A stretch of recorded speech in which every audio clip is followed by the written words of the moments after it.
Hey boys, welcome back to some more Nrl Supercoach. It's going to be a wrap up, a review of this week's latest trials. So I thought I'd come on, have a bit of a discussion about obviously some noteworthy players. Again, it's trials, like it gives us a decent idea of potentially the role of players and who has, I guess, shown a bit more with the team selections, but it's not going to give us a great idea of some players. I mean, there's always a couple of a good example, I would say, Saluka Fafita looked really good, had incredible stats. He played big minutes.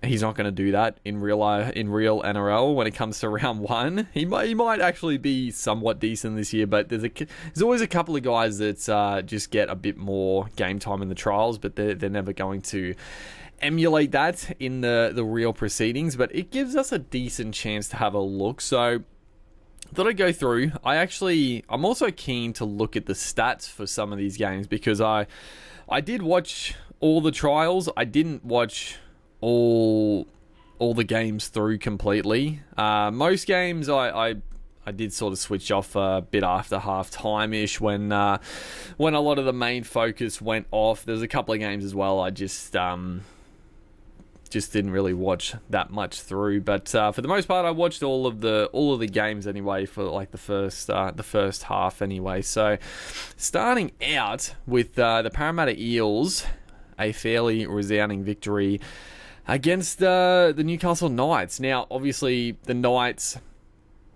I still don't know who is going to be the halves, because obviously in this one, it was Fletcher Sharp and Jack Cogger.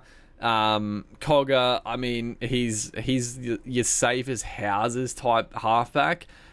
I don't really mean that in NRL, like, he's not great defensively, so it's not he's not necessarily safe as houses, but he's just that very controlling half. Like, he's not going to overplay his hand. He's not a very flamboyant type halfback. He's just going to dish the ball off to the players outside of him, which is obviously good for Kalen Ponga when he comes back in for round one, or the next trial if he plays that. But Cogger, is he going to be the halfback? I would imagine he would be. Fletcher Sharp, he looked good for half of the rugby league game, and that is the attacking side of rugby league. He looked great. He looked, as the name suggests, he looked very sharp. He's an absolute gun. Very exciting player. Set up a nice try. I mean, dangerous with ball in hand, but I mean, it's got to be said, they do have him down for 17 tackles. I don't know how many he missed, but he probably didn't miss that many, but his defensive reads were just very, very ordinary. He just kept jamming in. He just kept leaving a huge space outside of him.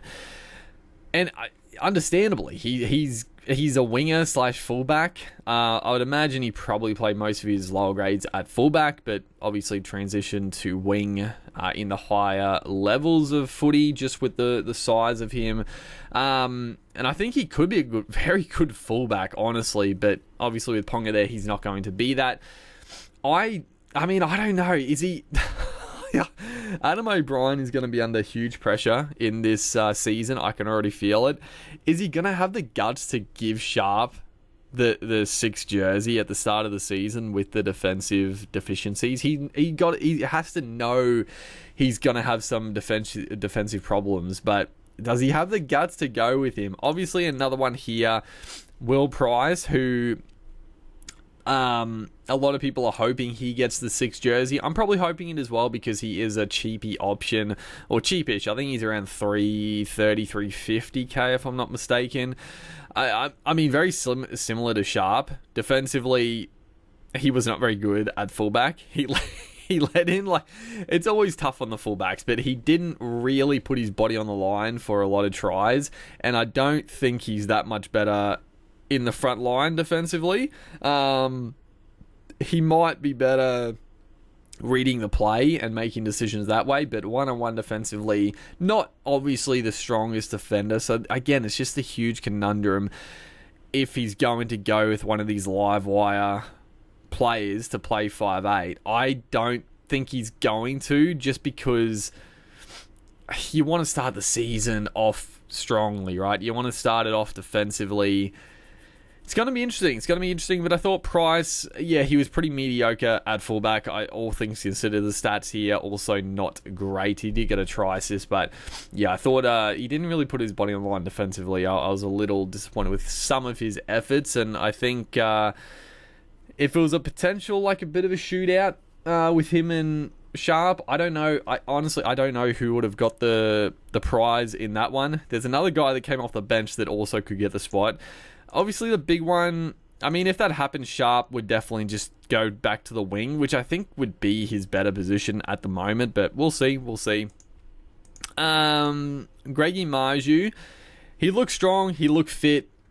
I mean, you know what you're going to get with Marju. He's firming as a very popular option. I'm very tempted. It's just that there's so many good centre wing options. Like there's, I don't know how much I can spend, because I think there's also going to be some very good value options as well. So it's like I'm keen on a couple of expensive guys. Marju is one of them, but I mean RTS we'll talk about. He's 500k. Ruben Garrick, I think he's locked in to my team, and then you've got some more value players. So I like Marju. It's just the main thing with Marju is if the Knights get on a roll, and I mean again, he scored a nice try. It was a very simple try. People were losing their minds a little bit. I was like. People kept saying he's back. It was a pretty fucking easy try for any winger to score, but I mean, he did do a bit of work to get there. I'll give him that. But he looked strong. He looked fit. He looked unencumbered, which is obviously good to see for Marju. He's gonna have the base this year. It's just a matter of like if the value's there. It's going to be if the Knights look good in attack, and with Ponga out the back, it's hard to imagine he's not going to score some tries, but. We'll see. Any other players of note in this one? Jaden Brayley. So obviously, Brayley has fallen out of complete favour at the Knights, told to look elsewhere pretty much. Phoenix Crossland did not play in this game. I don't know, a lot of people are starting to say that Crossland is sort of primed to get the starting 9 jersey now. If that happens, obviously he's at a very good price. I think he's pretty cheap. I don't know exactly off the top of my head, but he's definitely a good price. I don't know if it's I think he's a 5'8" dual dummy half. I think that's what he would be, right? I would imagine he would be. So that opens some pathways there. I just don't... Like, I like Crossland. A couple of years ago, he was sensational. I thought last year he was a little bit underwhelming, though, even when he played a dummy half. I thought he went off the boil. 2 years ago, though, he was sensational. Played big minutes at dummy half. Looked really, really good. So it'll be interesting to see. Obviously, Brayley is out of favour. He did start this game, but I don't know... If Crossland is under an injury clear, I don't know exactly why he didn't play the trial. Maybe he is just locked into the starting 9 spot and they didn't want to risk him. But obviously Crossland comes into calculations as a bit of a value pick at 9. Or I'm assuming he's a 5'8" dual, right? I'm assuming. Obviously I'll know after. Any other forwards? Obviously Can't. Looked very strong. I was pretty impressed with him. There was a bit of talk early in the preseason that he could get a starting spot. I don't think he would. I think... Dylan Lucas is locked in for 1 spot, and I would imagine... I don't know. You still got... I don't know how they're going to work it, because obviously you've got... Pierce Paul started in this one. Again, he didn't look that flash hot. He had a couple of decent runs, but I don't know. We'll see if he's got another level to go, Pierce Paul. He's got the ability. I feel like he's got the ability to turn into a very good back rower, but whether or not he can go to that next level. But yeah, Frizzell played lock, which I do think is a better spot for him. But obviously you've got Adam Elliott in this Newcastle side as well, who I would imagine Elliott would start at lock. Would Frizzell just start on the edge and then move into the middle? Or would Frizzell maybe Frizzell starts at lock and Adam Elliott comes off the bench. I don't hate that. It does open a second row spot to either, Kai Pearce-Paul, or I would love it. Again, we would love it if it is Thomas Cand, because I think he's a bit of a gun, and obviously a cheap price. So another guy to watch out for there. Anyone else of note? So there's the other guy, Tyson Gamble. I actually thought he looked pretty good when he came on. I thought I feel like, I don't know, dude. I've got a bit of a soft spot for Gamble. I think when he was at the Broncos at some very tough years, I thought he was one of the guys I was always pretty proud of, and he always put in his best, not his best performance, but he always tried hard. He always put 100% in. I thought he always copped unfair criticism, and I wouldn't be shocked if he gets the starting spot. I think he is better than a lot of people give him credit for. He's got a long boot on him, obviously strong defensively. He's got some mistakes in his game. He's obviously not an absolute superstar at 6, but I actually think he's pretty good. I wouldn't be shocked if he got the role with Cogger. Personally, I think that's probably their best combo, but we'll see what happens. I forgot, fucking, you got Jackson Hastings as well. Oh my word. I did forget about Hastings. As the commentators were saying, it did look like Hastings had put a bit of size on, and he did play as a lock. So there's another guy that probably plays through the middle with Adam Elliott and Tyson Frizzell. I don't know. I don't really see Hastings getting a spot in the 17 this year. I don't know. I don't see him playing 6. I don't know. The way they used him in the trial, it would indicate he is not playing 6, but we shall see. I'm not going to go through all the youngsters. I did think Matt Arthur looked pretty good when he came on. Didn't have a lot of impact, but I thought he looked pretty sharp out of dummy half.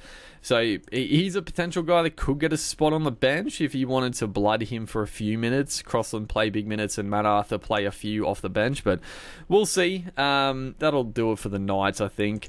The Eels, interesting team to discuss here. Obviously, the big watch here was Iongi, and he looked pretty damn good, I thought. He didn't have a lot to do in that first half. I think he only played like 20, 30 minutes. I think he came off after he threw that beautiful pass for a try. I think that was about 30 minutes. So, we'll get to him in a second, but I know a lot of people are getting a little concerned with the young Papali'i, Joas. And he looked great. He looked fantastic. But I think it's Iongi's spies. I thought he had a very good 30 minutes. The Eels didn't have much to do in that first 30 minutes. He couldn't really get his hands on the footy too much. But the one time he did, he jumped into the back line and nailed a try. That's what you want to see. His first real attempt, he nailed it. Bang, straight on the spot, set up a try.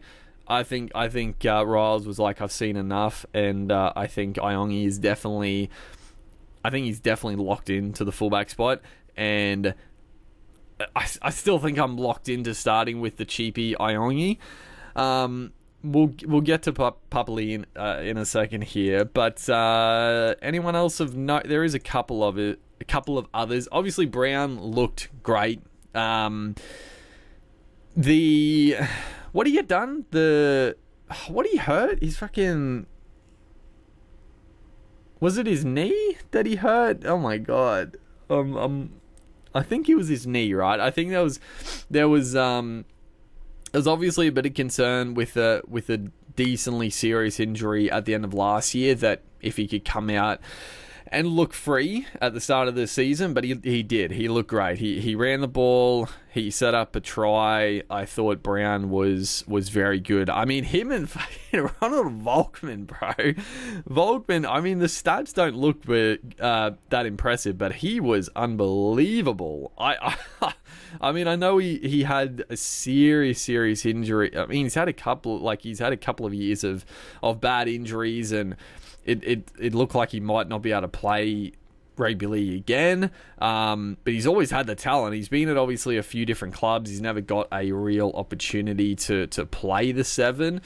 But he looks so good. Like, obviously, he's not going to get the 7. Moses has it locked down. But, I mean, just for another team who needs a halfback, like, he's had his, like, he's been at many clubs, so probably clubs are a bit gun shy to go after him.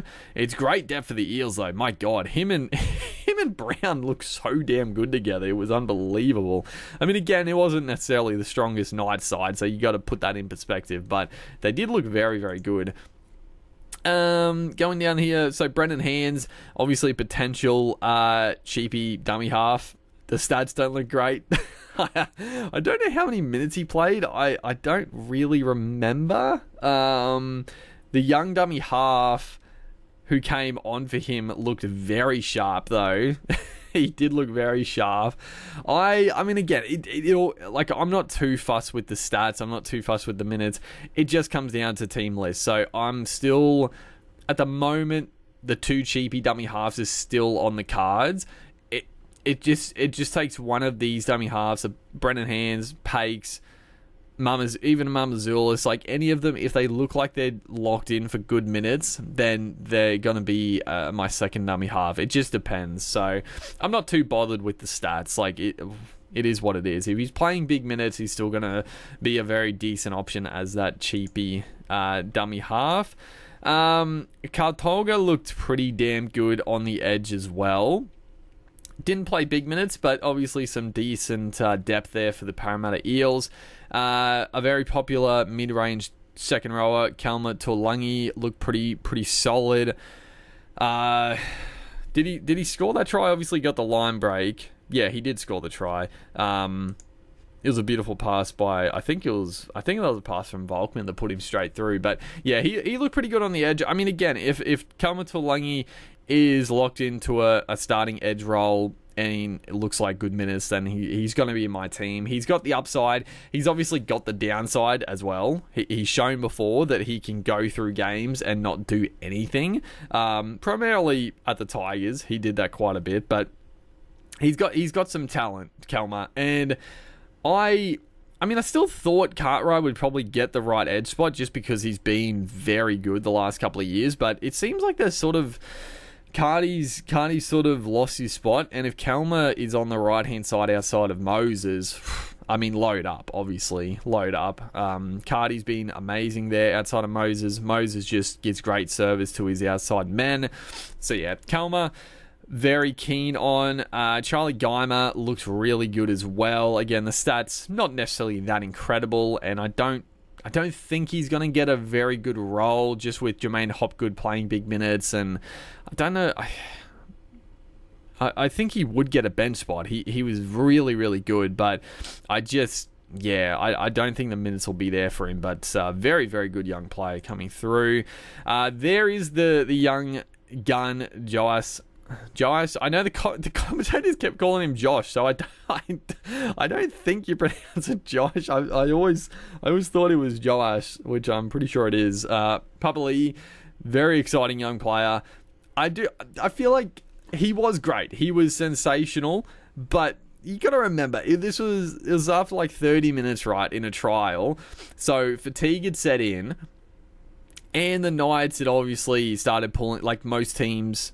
The starters had come off, so I think people have to just simmer down a little bit with the performance. He was great. Again, he was very, very good. He was sensational, but it was all rolling for him. He didn't have to do necessarily a lot of the tough stuff a fullback has to do in games, so people acting like he might get the starting spot, I think, are a little bit jumping the gun. There's every chance he gets the 14, which again, if he gets the 14 role as that utility, I guess there is a slight concern with Iongi, but like, I mean, Iongi would have to be having a shocker to get hooked, I think. But I think it's more beneficial for a Brendan Hands. If Papali'i gets that 14 as utility, I don't necessarily see him coming on big minutes playing dummy half. So I think Brendan Hands could be the winner out of Papali'i showing some very good signs. There's some other good performances. I mean, Joey Lussick actually, his stats are pretty good. I still think, surely Brendan, I don't know. I feel like Brendan Hands is the guy to get the nod, but I guess we'll find out. I just realized this is going to be a long video because I'm definitely I'm rambling. That's okay. Just get yourself comfy. Next up, the Cowboys Dolphins. You know what? We don't have too much to talk about this one. This is one of those games I did not watch a whole lot of. Nothing to talk about for the Cowboys. The only guy is Robert Darby.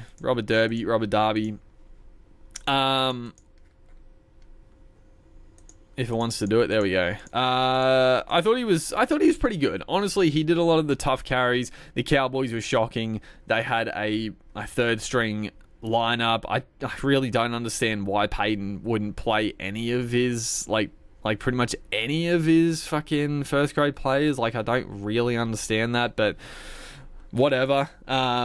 We didn't get much of a look. I thought Derby definitely. I think out of all the Cowboys, he looked pretty good in a well-beaten side. He scored a try. He definitely has the potential to get that wing spot, and I wouldn't be shocked if he does. I think, I don't know, is he the front runner? Maybe. There's every chance he doesn't, but I think he probably should get it. I think he's a very, very good winger, so I'd be excited to see it. Obviously a cheapie. There's no one else. I mean, Cohen Hess was the captain. McKaylee didn't do a whole lot. The other sort of experienced player, Carl Lawton at the club, played dummy half. There's Cohen Hess, didn't do shit all. Kai O'Donnell. Love Kai O'Donnell. Used to play footy with him growing up in juniors. I was disappointed when he went to the Super League. I'm very happy the Cowboys have brought him home to North Queensland. Very, very good player. Very, very solid. Pulled off some very good defensive plays. Just overall excellent player. I'm biased because I know him. I would have him starting. Obviously, they're going to go John Bateman and Nanai, but O'Donnell with a bench spot, I could definitely see. He can play some middle. He can play on an edge. That's the only other real one of note, I would say. The Dolphins. I mean, the Dolphins look pretty sharp, and as they should. They picked a pretty decent first grade, well, not first grade side, but a pretty decent starting side. They had two decent halves. They had a fullback in Kurt Donahue. Exciting. Obviously, Donahue is like your ultimate utility. He's got a bit of the Connor Watson about him, Kurt Donahue. He can play through the middle. He can play dummy half. He can play 5'8". He showed in this game. He played excellent at fullback. I did see on Twitter. I don't think this is a shot of hell, but there were suggestions that Donahue could get the fullback spot and Hemiso could go to the centres. I mean, I would love it for Supercoach purposes for Kurt Donahue, but I don't expect that to happen at all. I think Donahue is just, well, he probably doesn't. That's the thing. He probably doesn't get a spot in the 17 unless he is the fullback, because you'll have Max Plath at 14, who's your utility. Obviously less in the outside backs, but you're probably not going to have. Well, maybe they go small bench with Donahue and Max Plath. They could, but we'll see. Anyone else of note to talk about? Max Feeney at the club looked solid enough. Avarillo at 5'8". Don't know if I love it. I still prefer like Nicarima with O'Sullivan, but we'll see what they do there. And obviously I'm forgetting. Oh my god, what's his name? The young gun. Oh, dude, I'm having a brain fart. I've completely forgotten his name. It's not going to come to me the more I think about it, but obviously he's going to be the 7. Dude, that's going to... Oh my god, it's going to shit me. I can't think... I can't think of the name. Harrison Graham, also very, very good at dummy half. They got some good dummy half options, bro. Like, obviously, Marshall King's going to be the starting hooker. You got Max Plath, who can do a bang-up job. Harrison Graham, I still think, is like an absolute star as well. Allen was pretty good up front. Anyone else of note? Mason T, good young kid as well. That's pretty much that. Katoa, Jesus Christ. Katoa. He will be in the halves, and then it's just a matter of who's the 5'8". If it's going to be O'Sullivan, could it be Avarillo? I still think Nicarima, but yeah, not much else to talk about in that one. Pretty boring trial. The Dolphins were dominant. They were pretty good. Then we have the Warriors beating the Melbourne Storm convincingly, which they should have. The Storm were very weak.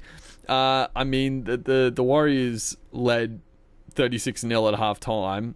So, yeah, understandably. Some obviously, I appreciate the Warriors doing this. They wanted to give their new combos the best chance they could.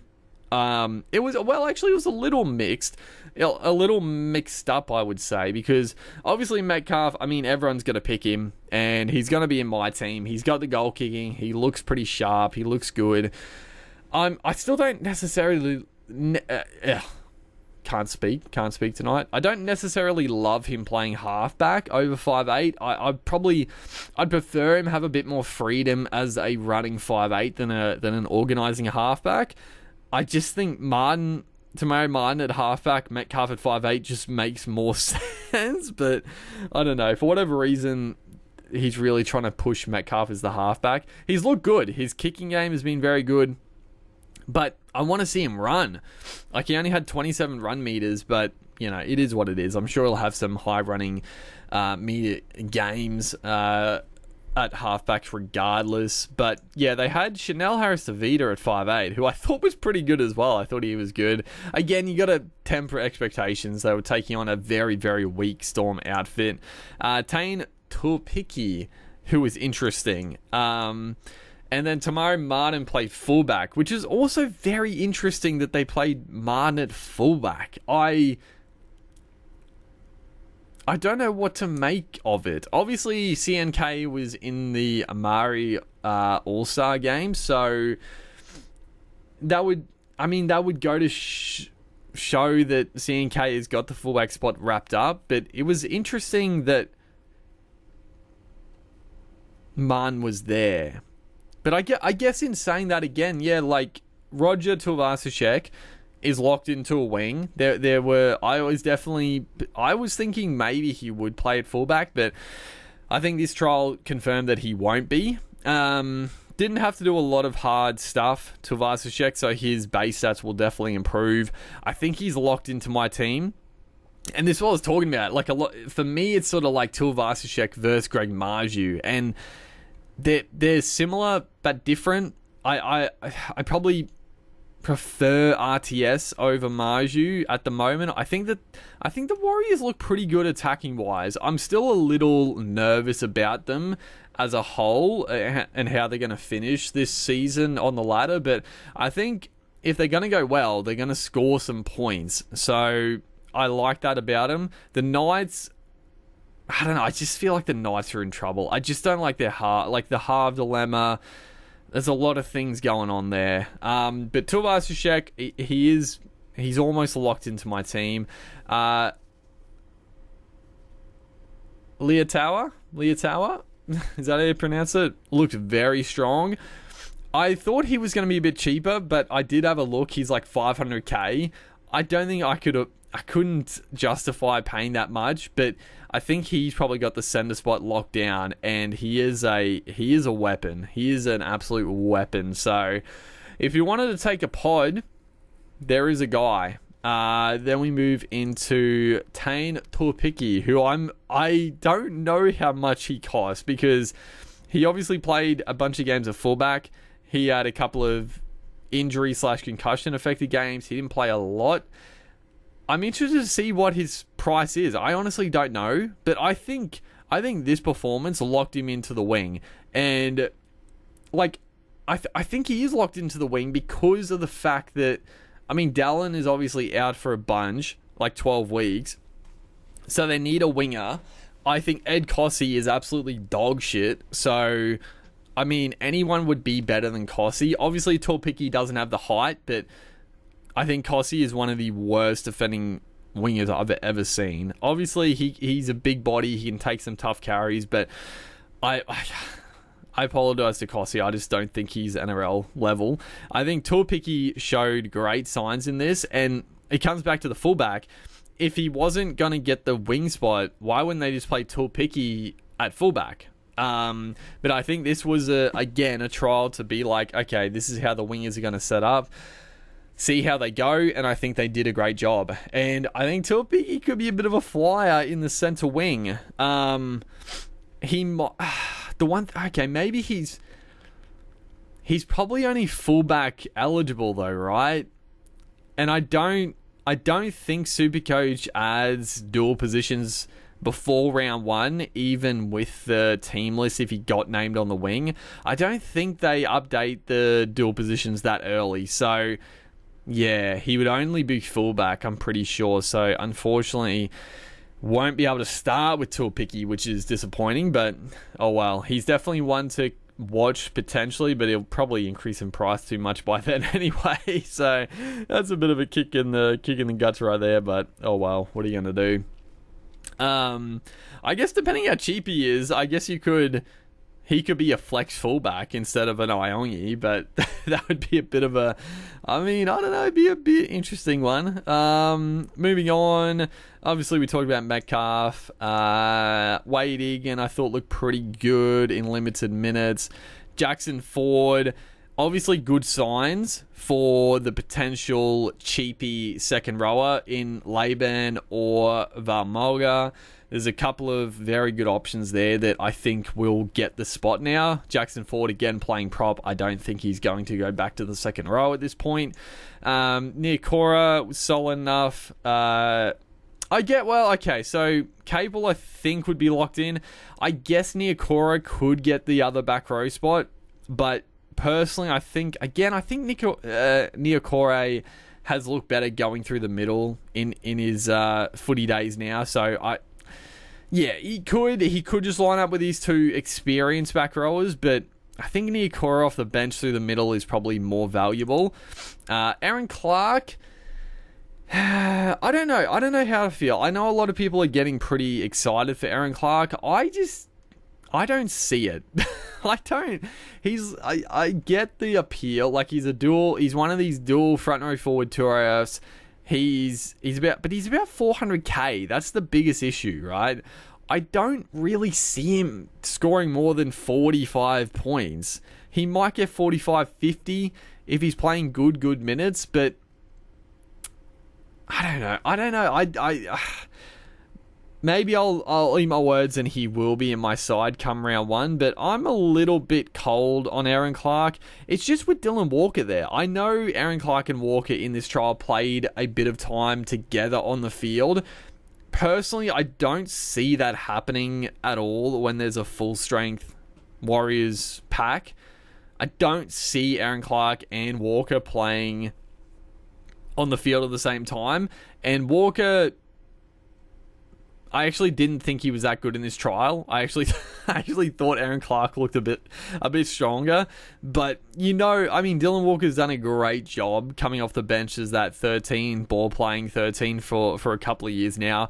I don't think they're not going to go away from that. And I think Dylan Walker just eats into too many minutes of Aaron Clark for him to be that enticing. But again, we'll see. I could change my mind. I'm a little colder than quite a few other people are of Aaron Clark. He does look, he's always been a Supercoach potential weapon. He's got the tackle busting, offloading arsenal to his game, but I don't see the minutes necessarily for Aaron Clark, but I could be mistaken. Ed Cossey there off the bench. There is Vaimaga. Had a pretty strong game. Obviously, Laban played in the All-Stars game. I thought also had a pretty strong game. More defensively, but he looked good occasionally with ball in hand. So I think it's out of those two, personally, it's probably going to be Laban. probably going to be Laban, but I wouldn't be shocked if they went to the young star in Von Marga. We'll see. Dylan Walker off the bench. Yeah, that pretty much wraps up the Warriors. The Storm, not much else to say. Sulfanalongo, I thought he had a pretty disappointing game. He had a couple of nice runs, but I feel like Bellamy would have fucking ripped into him because, again, similar to Will Price, it's not the fullback's necessarily his fault when there's a try gets scored, but my God, Falongo really did not want to put his body on the line at all with any attempted try savers. He just did not try at all, and just sort of let them score a bunch of tries. Again, they got through the line to begin with off poor defensive plays, but he really didn't show much effort to attempt a try saver. So I thought bit of a disappointing game for Falongo, but again, a very weak Storm side, a strong Warriors side. It was a bit of a mismatch there. Not much else to really talk about at all. Tyron Wishart had an absolute shocker. My absolute unsung hero of last year. He had his worst game. He wasn't even close last year to playing this bad. He had a shocker.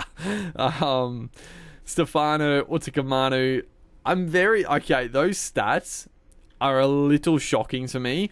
I feel like, am I losing my mind? I didn't see Utakamanu at all.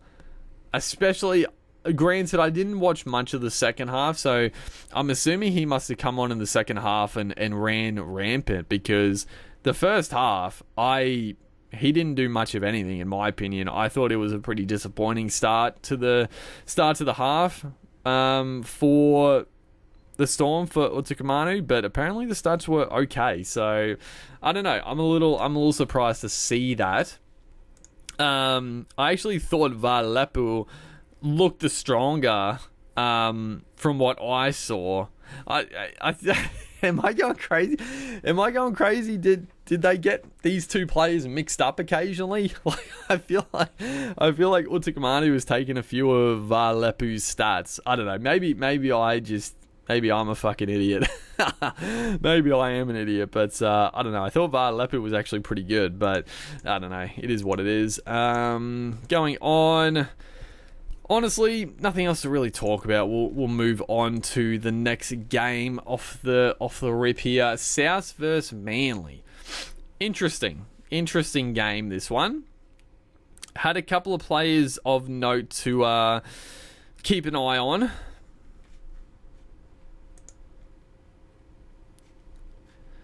Okay, we're back. Took a while to load. But yeah, a couple of players to keep an eye on in this one. Not a whole lot doing for either side. So Jai Gray at fullback, I mean, does what he does. Solid enough. Obviously, Manly. I was just double checking. I'm like, yeah, Manly won, right? Manly won. Obviously, Gray is not relevant unless Latrell Mitchell gets suspended or injured. Then Jai Gray does become relevant as a potential, but not to start the year. Who else have we got? I mean, Declan Casey, I thought was pretty strong. Obviously, a decent signing. I think he's shown some talent at the Doggies. He had a couple of unfortunate games. Like, I feel like he's had like 2 or 3 games where he's just been completely knocked out. So I don't know. He's got some potential, Declan Casey. I don't really see a spot for him, but we'll see. Isaiah Tass was interesting. Didn't have a great game. He was the captain, and I thought he was a sneaky chance of getting the wing spot with Ty Munro. But I think the fact he played centre in this game, I don't think he's going to anymore. And if he did get the other wing spot, he would have been very interesting because he's like 300k. He's always had pretty decent base. I mean, it was a pretty shocking performance in this one, but he's always had pretty good base, and on the back of a Walker Mitchell sweep play, like he's surely he's going to get some tries. Obviously, Ty Munro is going to be one winger.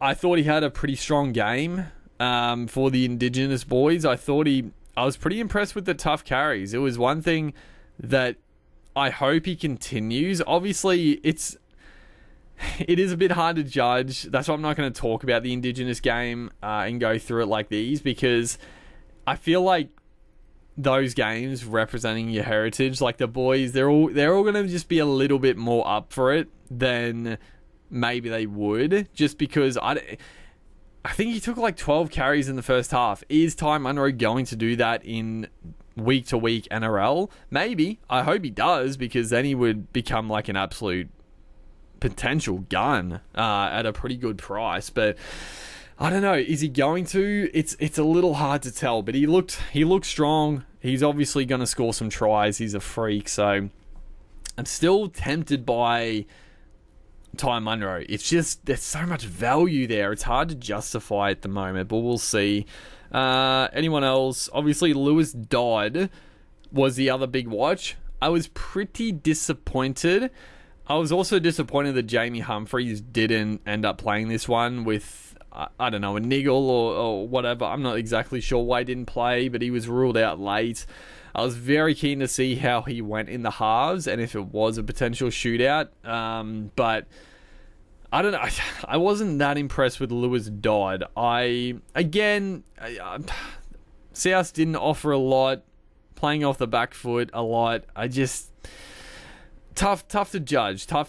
I think he didn't come out and absolutely blitz it. If he came out and absolutely blitzed it, he was best on paddock. There would be consideration to having him as your second halfback. But I think that performance right there, it's a good little indication to be like, yeah, okay, he's a guy to just watch. He could come out and score some points, but I'm not that keen on to start the season with the cheap Lewis Dodd. Sean Kepi. Big performance by Kepi.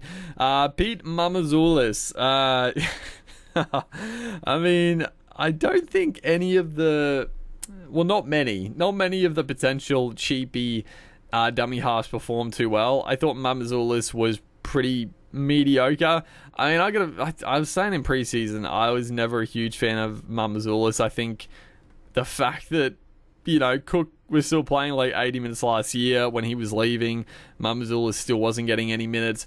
I think that it just didn't look good for him as a potential prospect. But I genuinely, I don't know. I still think Humphries would be far better at dummy half, but does Wayne Bennett see Humphries as a dummy half or more a 5'8"?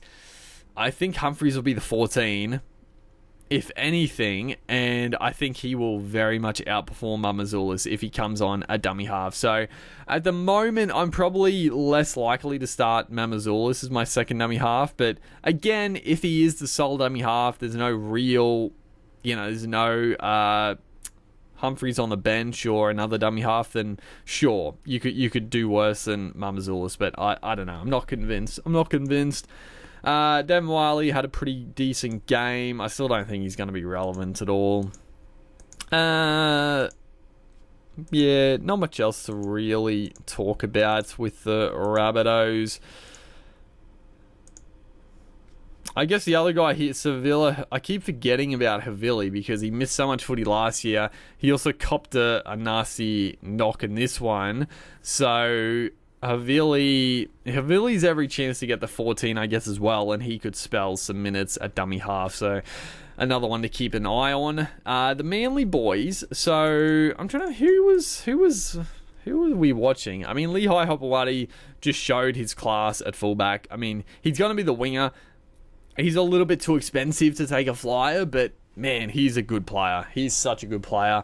And I think, I mean, if worse, you don't want to wish it. You don't want it to happen. But if Tommy goes down, I think Hopewadi has shown that he's the next man up for the fullback jersey for Manly for sure. Very, very exciting player. Aaron Shop, I thought, looked pretty strong at Manly. Clayton Falalo was pretty damn good. Obviously, he had a couple of games last year. I think he looked pretty good in his limited time. Young kid, very talented. I don't think there's a spot for him, but I guess there could be a wing spot, I guess. Jason Saab is Is he out injured, or is he good to go to start the year? I don't think Failolo is going to get a gig, but injuries happen. I think he could definitely be next man up as a cheapy option. Willard, so apparently not in the top 30, but he looked very, very good. I mean, he just sort of looked like the white Jason Saab, but I don't know, he had a bit more about him than Saab. Probably not quite the pace, but I thought he was pretty strong. He had 4 line breaks, for God's sake. He's just that big, tall, fast winger. So obviously not one for this year, but potentially down the track could be a goer. Jake Arthur was actually pretty good. I thought Dean Madison was actually pretty good at 5'8" as well. Not much there though. Siwa Takiaho. Oh boy, honestly, he was the guy I was most excited to actually have a look at, because I honestly can't remember his price. I think he might be about 300. He's definitely not bottom dollar cheapy, but I was very keen to see how he would go, and he looked good. Like, I don't know, the body might not be able to maintain like big minutes throughout the season, but boy, oh boy, the footwork, the strength, it hasn't lost him. Takiaho, he could be a sneaky little value pick at front row. Again, I'll have to check the price of him. If he's coming off the bench, probably not. But if he would he get a start? Probably not. I mean, Toss Sipley, you would think starts, and probably Paseka, although Paseka did get a shoulder injury. I think it's fine. Like, it's a low-grade AC injury, so he'll be good. It's just like a pain thing for Paseka. But they have used Paseka off the bench quite a bit. I don't know. Takiao, probably not going to get the minutes, but I love to see him back in the NRL, so it's good to see him. Jake Simkin, I thought was pretty good as well. Interesting to see who gets the dummy half spot. You could go one of these guys, but Lockie Croker will be back, and then you would expect him to take the role back. But yeah, we'll see. Gordon Chenkum Tong, I thought was good. I gotta be honest, I was excited about him last year, and the opportunities he got, honestly, I think it just showed that he's not quite NRL level dummy half worthy. He's obviously got the explosiveness, he's got the running game. He's just not a good passer. I mean, it's as simple as that. I think he's just not a good dummy half passer, which is like your bread and butter. He can't pass off the ground, and it's just slow service, which is just...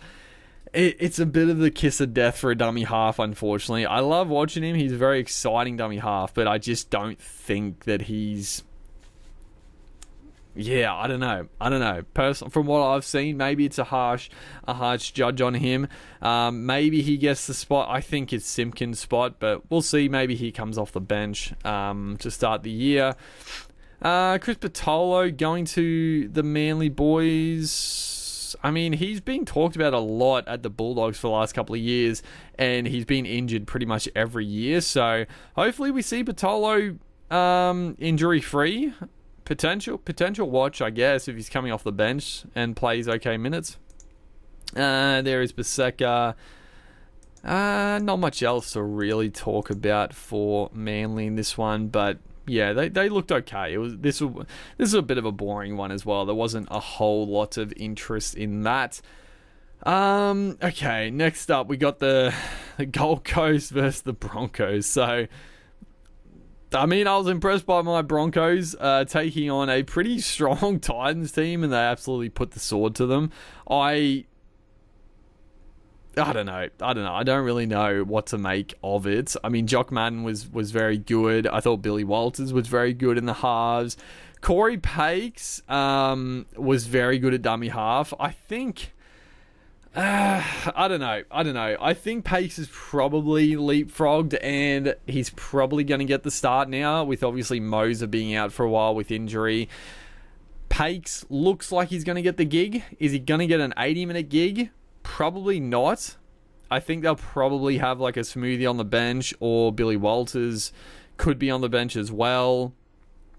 It's undecided at this point, but he's obviously an option. I don't know. I mean, look at this. He only made 7 tackles and he had 13 fucking run meters, bro. Like, if he's, I don't know. Is it that it's good. Like, his attacking wise was very good, but I don't know. I think people are going to get sucked in a little bit from Pakes, but we'll see. He could be an option. Karapani looked good. I mean, the Broncos, it shows that they got pretty good depth, obviously, in the outside backs, which they always do. Garrett Shibazaki coming back to the Bronx. I mean, I don't particularly like him, but again, it's okay depth for them. Deloise Hoyter, I think one of those unsung guys that's played really good footy for a long time. Never quite cracked the NRL, but man, he's a good player. He's a good player every time he gets a sniff. And then Dean Mariner showed a bit of class in this one. I thought he looked very, very good, very sharp. I hope I don't know, I want Cobbo back on the wing, so I guess that does mean Mariner to the centres. I think that's probably for the best. You just want him to get his hands on the footy as much as possible, really. He's a weapon. Corey Jensen will be very good off the bench this year. Ben Takora, strong. Again, he does still look like a kid. Like, he's obviously a huge human, but he definitely looks like a young forward, right? I think he is going to turn into an absolute superstar, but he could still do with a couple of years. I still would have him on the bench for us just for the impact, but he still needs to work into that frame for sure. But yeah, he's got all the talent in front of him. Jack Gazewski, I thought, dude, so Ben Piakora and Gazewski, brother, I'm fucking losing my mind. So obviously the talk out of Broncos apparently is that Gazewski is favoured now to get the back row spot over Piakora, which I am fucking losing it. I'm like, oh, brother. I genuinely, if Gazewski gets the fucking starting spot over Piakora to start the year, I'm writing off our season. We still have a very good season, but I'm writing off Maguire as a coach. He's a fucking dud. I know people have criticism of Piakora. He misses tackles. He has a bit of a concussion risk. I mean, that's not really a blight on him. But Gazewski has had numerous opportunities at numerous clubs and has been an absolute fucking shitter every time. I'm the biggest hater of Gazewski of all time, bro. And I'm going to be so mad if he gets the back row spot. I thought Piakora in this trial was very good as well. I thought he was really strong. It was good to see him without the headgear as well. I don't know, it's a weird one, because obviously the headgear, I don't know, just something about it. Players wearing a headgear and getting head knocks. I don't know. I think a lot of times, I don't know if a player does, but if they got a headgear, they just have a little less thought about where they're putting their fucking head. I don't know, but it was good to see him without the headgear, and some of his runs were bloody brutal. He's got the footwork. Like, he just has so much more upside than Gazewski. He's got some errors in his game still, but I just want Maguire to persist with Piakora. I still have huge raps on Piakora. I think he's going to turn into an absolute gun. If he gets picked, has a shocker this year, fucking come for me. I don't care. But I want Piakora there. I do not want fucking Gazewski in that 17, bro. Hetherington at lock. So, I don't know how I feel about this one either. I haven't talked about the Broncos, obviously, at all. I've just talked about Supercoach in my videos. But there's obviously a bit happening with potentially Carrigan playing at prop, Hetherington at lock. I don't know. I don't necessarily love it. It's good for Supercoach purposes. If Hetherington is playing big minutes at lock, then he's at a great value price. But I don't know if I love it for NRL wise. I don't know. it's much of muchness. Like, that's the thing that I'm just a little bit confused about. Like, prop and lock are they're pretty similar positions when you come down to it. It's more just off the kickoff. And I don't know if I want Pat Carrigan returning the kickoffs. I think I don't know if Carrigan should be used as the fucking battering ram coming off the back fence. I just don't think that should be his role, but I don't know. If he does it, he does it. I don't know. It is what it is, but yeah, I don't know. I honestly am a little confused why they're doing that move in the first place, but it is obviously Supercoach relevant if it happens. Anything else of note with the Bronx? Not really. Kobe Black there getting a few minutes. Rogers. Tupou actually was pretty good. I thought he was pretty strong. But yeah, I mean, coming off the bench, I still don't mind him for the Bronx coming off the bench, but obviously not Supercoach relevant. The Titans, so they were fucking dreadful. They were really bad. AJ Brimson at 5'8". I don't know what to make about all this, bro. Like, obviously Campbell, I mean, the way it sounds is, I mean, Keanu Kinney has been so good. He's got the fullback jersey. Like, it'd be crazy for him not to. Campbell has to be in the halves. He was sensational last year. I still think it's got to be, like, Brimson at 14. Like, I know Brimson is very good and he could be starting, but I think for the team structure, Brimson at 14, Campbell, Foran and Keeney in the halves and fullback just make more sense to me. But if it is Brimson and Campbell, I don't know. I don't love it. I don't love it as an NRL. In terms of like their prospects in the NRL, Brimson as a Supercoach option, I don't know. He's always been thereabouts, but not quite at the level. And then throw on all the injury concerns. I don't love Brimson either. Even at 5'8", I know he's probably averaged a little bit more at 5'8", but nah, not a fan of starting Brimson. Dave Fafita was a shock inclusion because he was heavily in doubt for round 2, which was their first game of the season, but he laced up the boots for this one. Didn't get much of the footy, didn't really see a whole lot of it, but obviously it doesn't really matter because he's Fafita.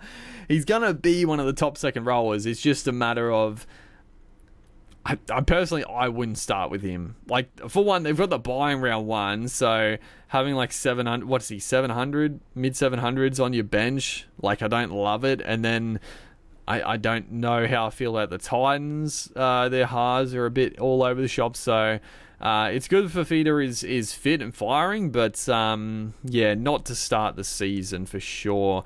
Bo Fermor, I'm sort of leaning, I know I said, I don't remember which video it was, but it was sort of comparing Fermor with Dylan Lucas, and I was more on the fence of Fermor originally, just because Fermor was going to play 80 minutes on the edge. Dylan Lucas, I was still a little bit skeptical if he was going to get the role or not, but I think I've sort of changed my tune. I think Lucas, it would be crazy if he didn't get an 80-minute edge role. He's been so good. So I'm definitely on the Dylan Lucas camp now if you're going one of these back rowers in your centre wing. Also, he doesn't have a bye in round 1, which is very nice, but I think Lucas probably just offers a little bit more than Bo Fermor at the moment. So yeah, I'm on the Lucas camp. Anyone else? Not really. It was a bit of a shocker for the Titans. With a pretty strong team to boot. Then we have the Canberry versus the West Tigers.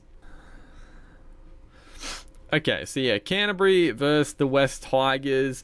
A little bit to discuss. I don't think much from the Doggies. Not a whole lot. He's the man, Saluka Fafita with the big points.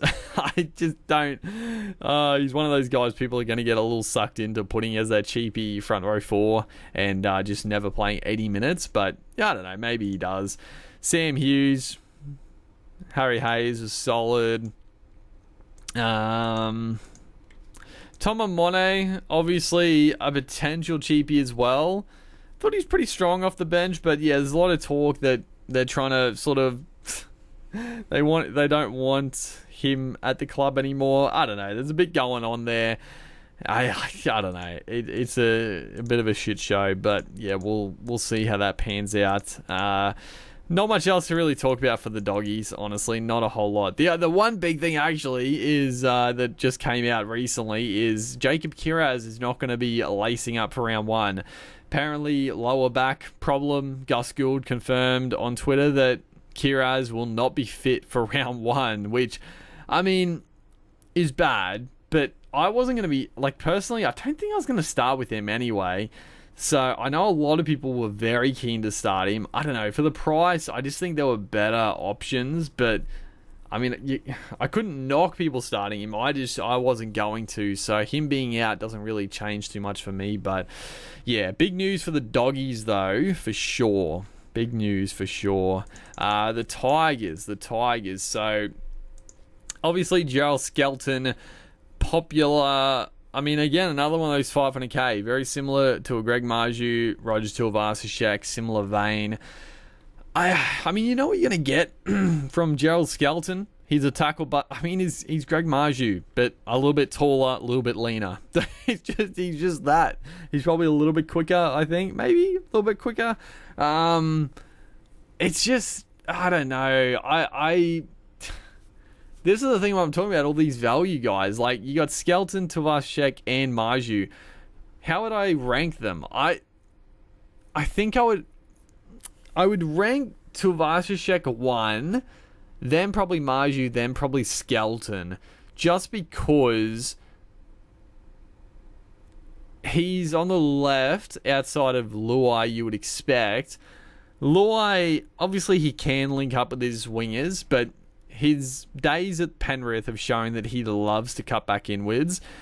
Is Skelton going to see a lot of ball on that left wing? Maybe Luai changes the way he plays with the Tigers. I wouldn't be shocked, but it's just going to come down to if the Tigers score tries. Because yeah, Skelton's going to get that 40 to 50 in base and power, but the real clincher is going to be if he scores tries. I don't know. The Tigers going to all of a sudden become a big attacking threat.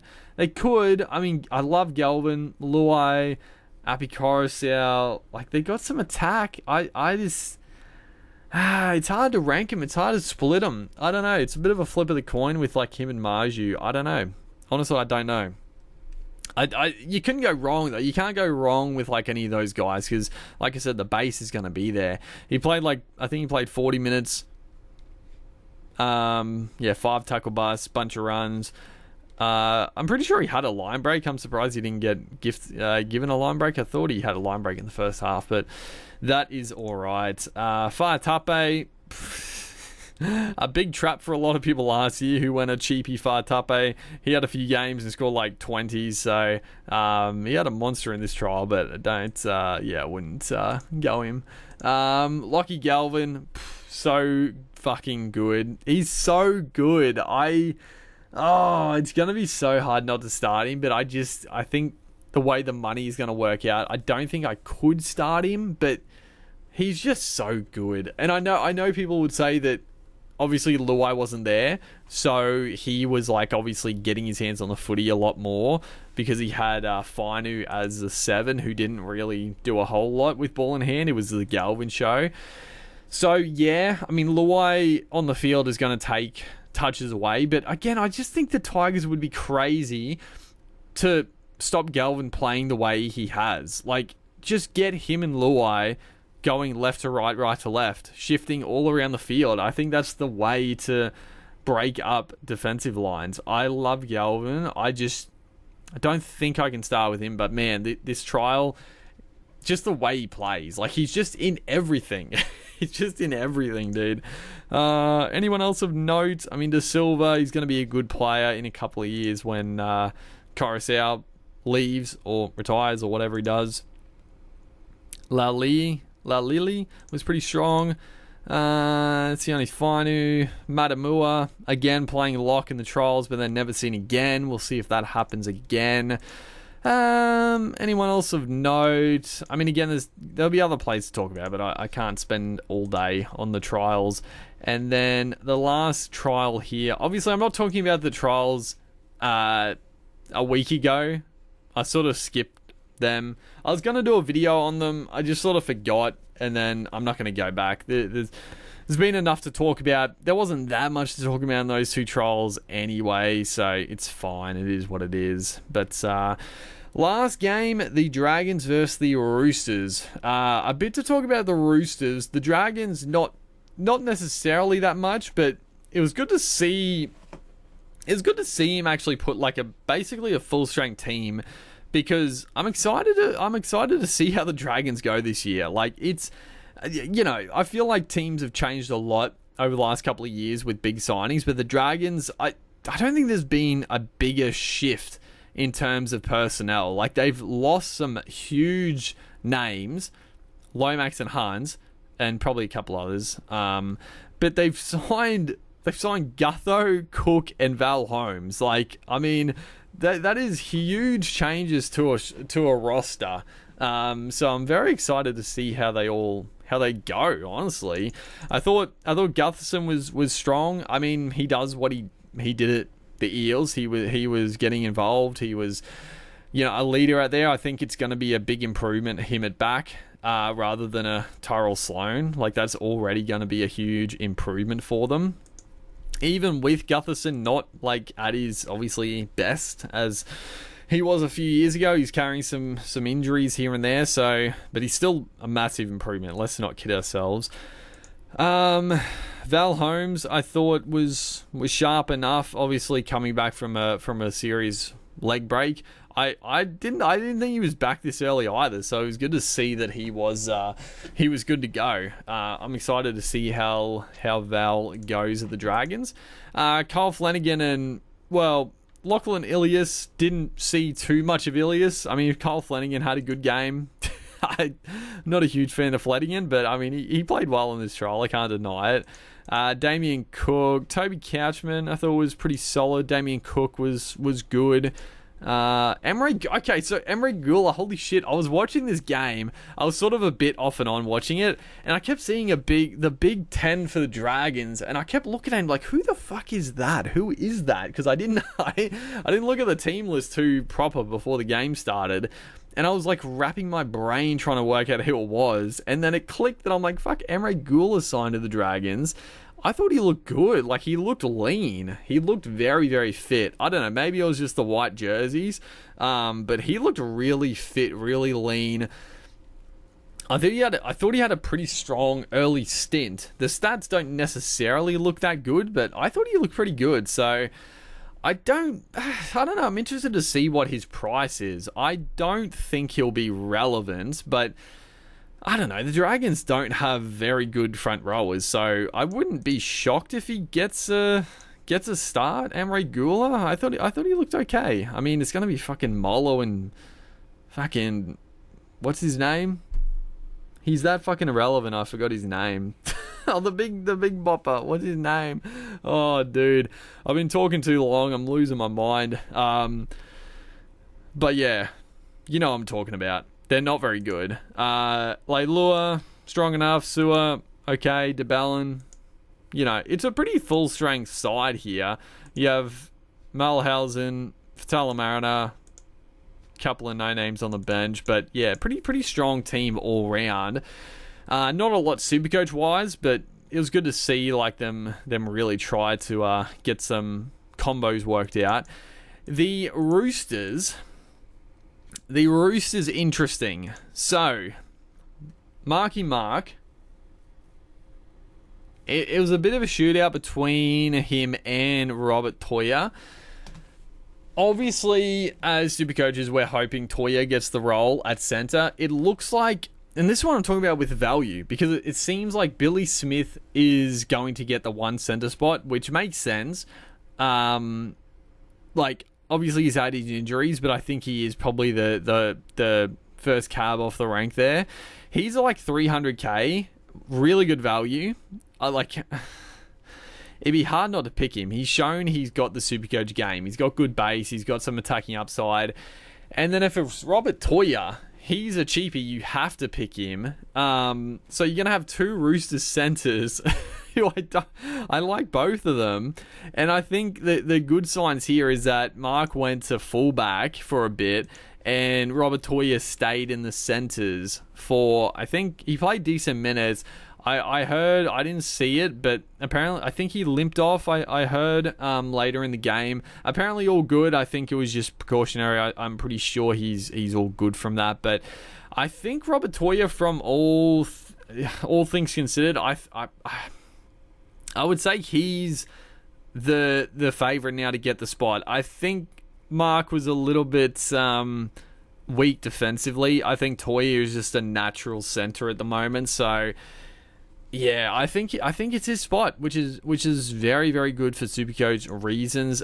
Sandon Smith had a lovely ball in the first half to set up a try. Didn't do a whole lot else, but yeah, it is what it is. The Supercoach points I'm not too bothered by. He did miss. Did he miss every goal? Yeah, he missed both goals. So I mean that's -4 points. He could have been what? It would have been 19 and then +8, so it would have been fucking 27. Is that right, dude? My head is like gone to mush. But yeah, it would have been like 27 points if he kicked the 2 goals. So yeah, a couple of things swing there. Points don't look too bad. I think Sandon Smith's a lock. He looked pretty sharp. I thought Townsend looked pretty fucking dog shit. So I don't know how the Roosters are going to go with him and Sandon Smith in the halves, but we'll see. We'll see what happens there. The other big point here, Naf White and, well, not really Spencer Leniu, but Sia Wong. So I wasn't listening to the game. I had it on mute. It looked like to me the young guy here, Va'a, the young big hulking guy. I know it's got them listed here. From what I saw, it looked like Va'a went to prop, Naf White went to lock, and Sia Wong was playing on the edge. I'm pretty that's what it looked like to me. I could be mistaken, but I'm pretty sure Sia Wong played in the back row. Naf White went to lock, and Va'a went to prop. I'm pretty sure. Correct me if I'm mistaken, but that's what it definitely seemed like when I was watching the first half. Naf White looked really strong. I'm still very, very keen on White. I would probably prefer him playing lock. Obviously, the big point, it's a little interesting because Sia Wong, he was so cheap, and if he was starting lock, because it looks like Radley is going to be the back rower, again this year, so there is a lock spot open. I mean, originally I would have rathered Naf White, but if Sia Wong got the starting lock spot, he's cheaper, so I would have gone him, but Naf White I'm very keen on. So yeah, I think both these guys could potentially be pickups. Like Naf White, dual front row forward, second row, very enticing. You can chuck him in your second row. You can swap them in and out whenever needed with a Corey Horsburgh. Plenty of other cheaper options as well up there. And then Sia Wong, I'd imagine, is just second row, but he's very good value. So we'll see what happens there when they're full strength. Because obviously Radley and Angus Crichton come back in, but they probably just take over the second row spot. So we'll see. We'll see how it hands out. Obviously Lindsay Collins comes back in, so I think I don't know. I mean, Spencer Leniu, I think, would go back to the bench, but we'll see. I think Leniu still off the bench is better value than starting, but we'll see what Trent Robinson wants to do. But I think that pretty much wraps it up. We've been rambling on long enough about the trials. Not much else to really say. Like I said, I will update my team soon. I was going to do that a bit ago, but I thought I'll wait till the trials now at least to update it again, and then we're pretty close to fucking kickoff. I mean, this weekend will be another big week of trials. We'll get hopefully a better look at some full strength sides. Hopefully most of the clubs put out a pretty strong 17 at least. So we'll see how it goes, but hopefully you guys are enjoying the content. Make sure to like and comment, and I'll see you guys in the next one.